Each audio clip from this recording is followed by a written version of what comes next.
Hi, my name is Nick Church and welcome to a new episode of The Studio. So I'm starting today with an apology because it's been so long since the last one of these, but I'm really excited to get into this one. It's all about retouching.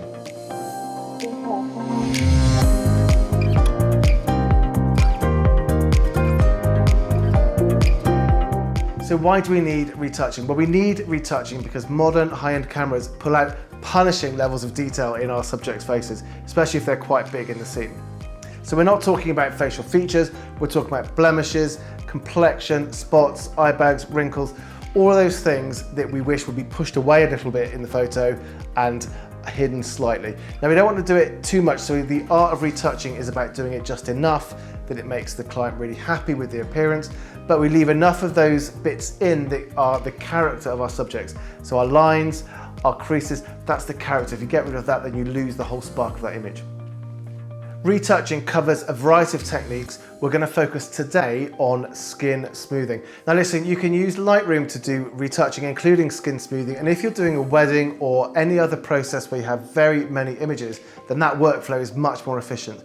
But when you're working on a smaller number of images and you have one hero image that may be viewed quite close up, then Photoshop will give a much more professional result.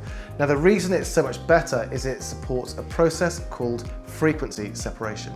Now what's frequency got to do with a photo? Well, a photograph can be seen in two ways. It can be seen in the spatial domain, which is just the pixels as we normally see it, but you can also convert it mathematically into a set of frequencies.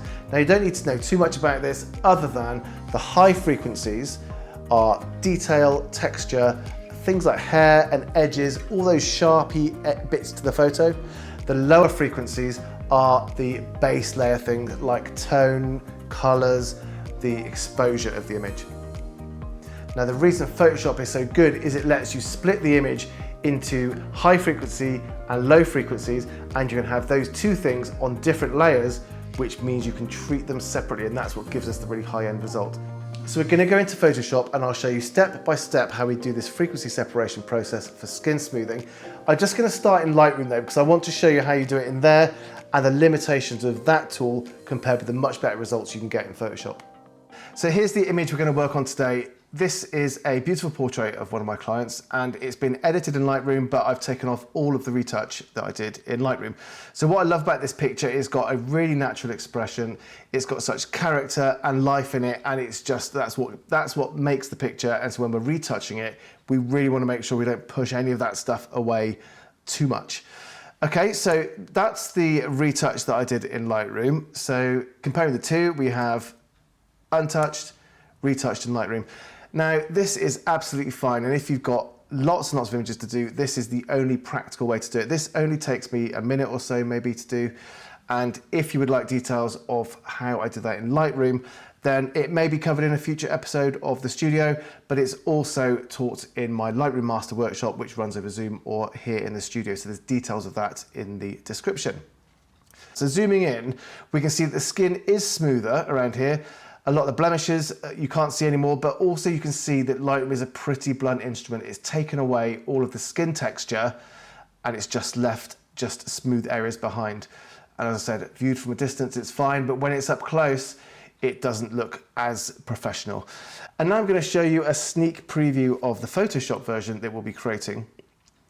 So here you can see that, yes, again, we've also improved the skin and there's no blemishes here. But importantly, we've got all of the skin detail still. We've still got all of the pores. We've still got all these very fine lines. And it's that way of keeping that fine detail that's what's given this the very high-end look. And that's because we've been able to use frequency separation, and it's that which lets us do such a professional job. And if we actually go back to the Lightroom version now, from here, this is Photoshop. If we go back to Lightroom, you can actually see that it just looks nothing like as good as the Photoshop. There's Photoshop and there's Lightroom.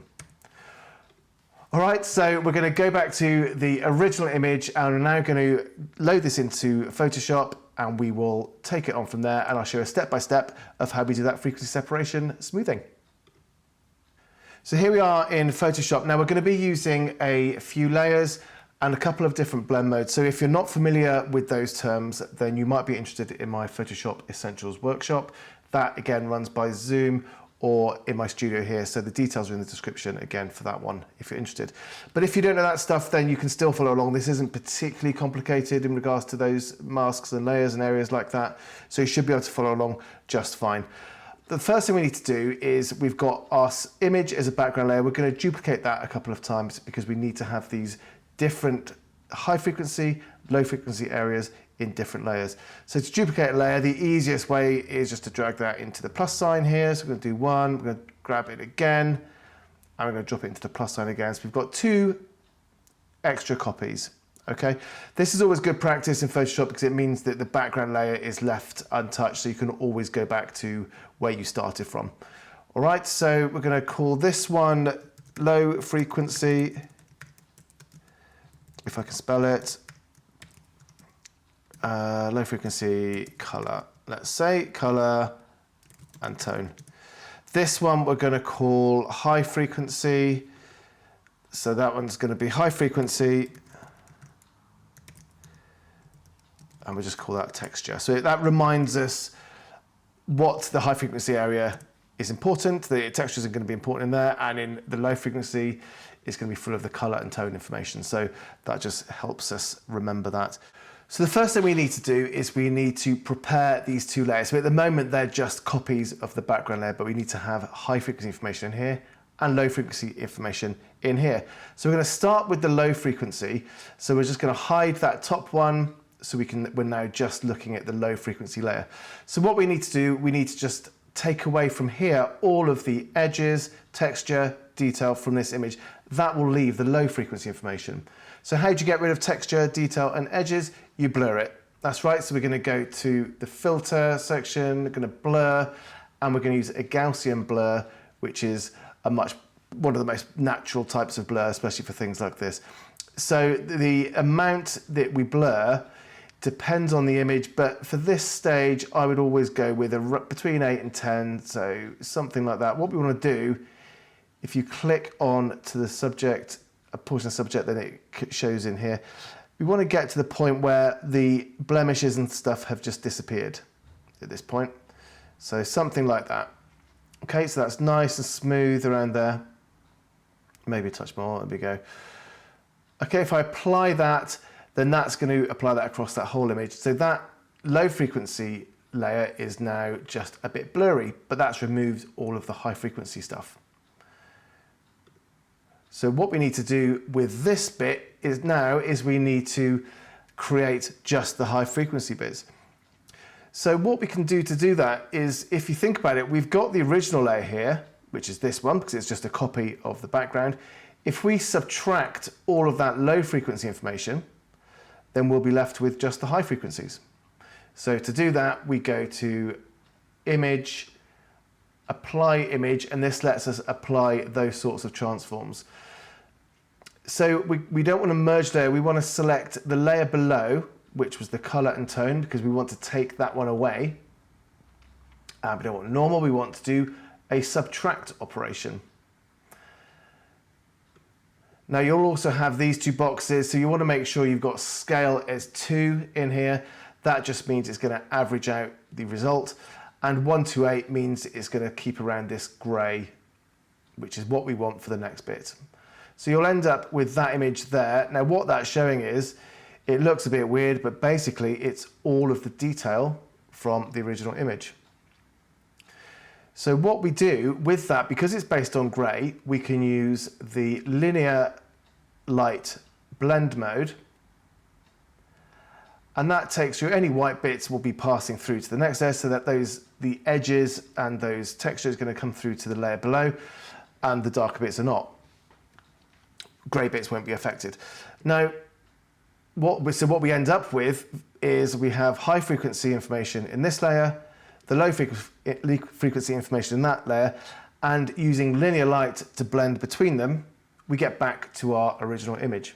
So we've essentially gone back, there's the original image, there's the low frequency, that's the low frequency layer. On top of that, with the linear light blend mode, is back to the original image. So we've separated out those 2 frequencies, the high frequencies and the low frequencies. So now that we've done that, we can actually work on skin smoothing. So to do that, what we do is we blur even more this low frequency area and make that just more even, and that's what gives us the effect we're looking for. Now the easiest way to do that is we need to make selections on this layer, and I always think the best way to do this is do it in one go. So we're going to select the lasso tool, which is just a freehand selection tool, and if you use this this selection mode, then that means we're going to keep adding to the selection rather than replacing it. So we're going to do all the different areas. The other thing you want to check is just make feather something like 20, because it softens the edge. So that's our feather, so it means that the edges to the selection that are blurred back into the unselected area, so it's not like a harsh edge, because otherwise you'll be able to see the effect of this. So 20 is about right. So what we're going to do then is we are going to select the bits that we want to apply our skin smoothing to. So that's any areas that have got plain skin like this. We want to avoid eyelashes, we want to avoid the eyes, we want to avoid all those areas of very tight, important detail, mouth. But we do want, and the character lines and things, but we do want to get all of the other bits of skin. Now, so we're just going to draw around. Now, it doesn't matter too much if it's particularly accurate, because you can always add in more afterwards. So you can keep doing this. So I'll probably speed up this bit because we want to go around. I'm just avoiding hitting any of these edges. Let's get that bit. I'm avoiding that edge there. I'm going to go down here. I'm going to come up around the eye, avoid the eyelashes. I'm going to come under the eye and back up here. So let me just speed up that while I finish this image.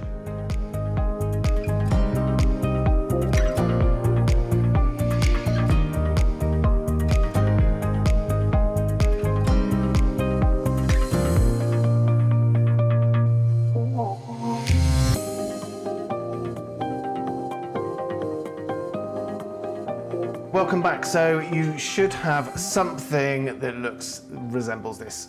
So yours will be a bit different, but it doesn't matter. So now what we're going to do, we need to blur this selection. Now once you've got a selection like this, then any operation you do on the image just affects the selected areas. If you mess this bit up and you make a mistake, you can always Command Z to go back, Command Z, or just start again and select all the areas again. So it's going to go back to the Gaussian blur.